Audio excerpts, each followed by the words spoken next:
finally got a break in the rain. I don't know if you see the sun shining. That is a nice thing to see after the last 3 days.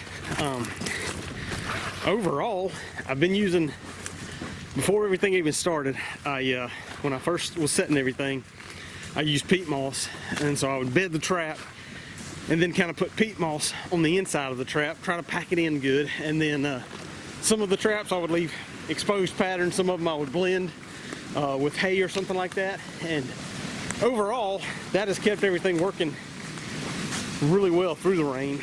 I say that, it's not like I've been wearing the coyotes out even with the rain, but have kept some things working.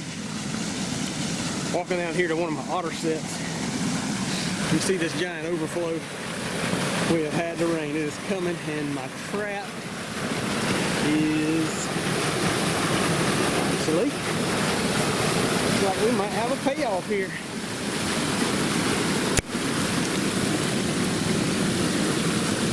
Well, I was hoping for an otter, and that's a beaver, but I'll take it anyway.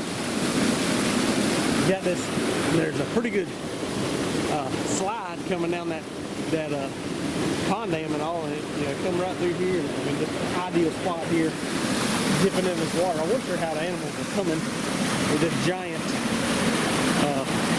flow here, but obviously they're coming and going one way or the other. So bingo, connected on the first critter. That's not a possum or a coon. I like it. Alright, we're starting off with a little species variety today. I like to see it. We got old coon, he was climbing to get up out of the water, although it didn't get too terribly high right there. Coon and a beaver so far. Maybe we can make it like we got a fox, a coyote, and a bobcat, and a possum for good measure, and maybe a otter, like a 6 or 7 species day. That'd be pretty sweet. We'll see, we're still early on. I'm running the trap line a little bit different today. Just to kind of get a different perspective. Maybe that'll mix things up a little bit. Look at that. And that's fresh. Ran right up through. And there's a little kind of intersection right through there. Got traps on, man. Golly. I'm not pulling everything together just right. I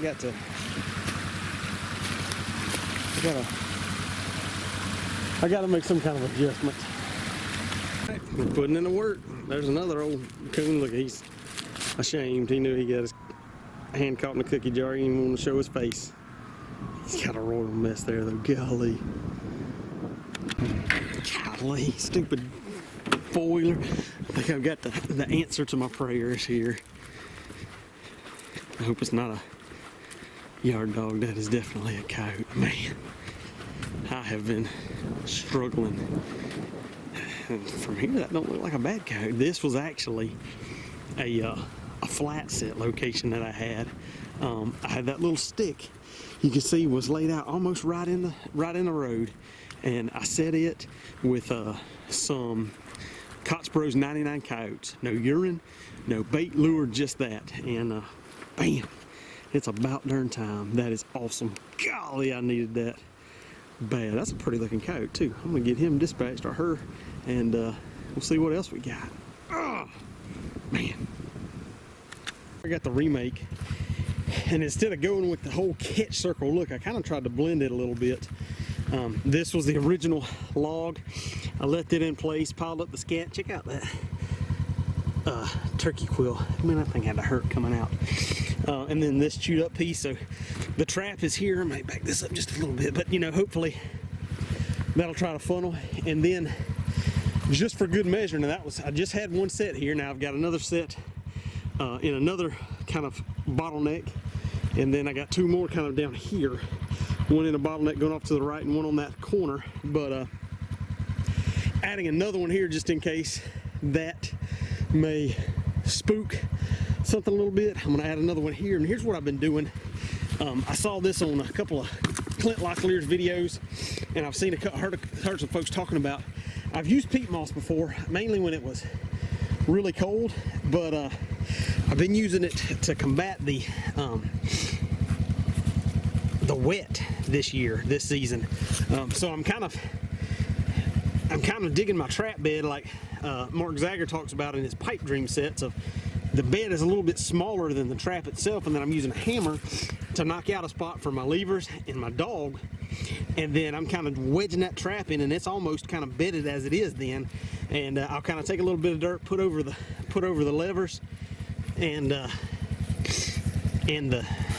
dog, if there's holes, tamp around the outside to make sure that the trap is solid. Fill the inside with peat moss, and then I'll sift just a little dirt, or in this case I'm going to blend this in. So I'm going to kind of spread, kind of try to get rid of some of this loose dirt here, and then I'm going to take some of these leaves and some of this pine straw, and I'm going to try to blend this in, and then I'm going to use probably just a light gland lure or something on here, and try to keep things low key. That way if something comes in to investigate that, but a little bit too hesitant to go through, I'll have kind of a sleeper set here, hopefully willing to knock off another. So one down, about 60 to go. All right, we're up to 4 species today. Man, I'm really hoping not to catch a possum here. This is at an intersection, a big, large hayfield.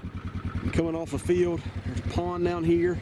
This road goes and crosses. There's like kind of like an upper dam almost, or kind of a levee between the creek and the actual pond, and an old food plot, and then this other. I don't know. I feel good about this location. I was hoping to not have a possum mess me up, but I'll take it.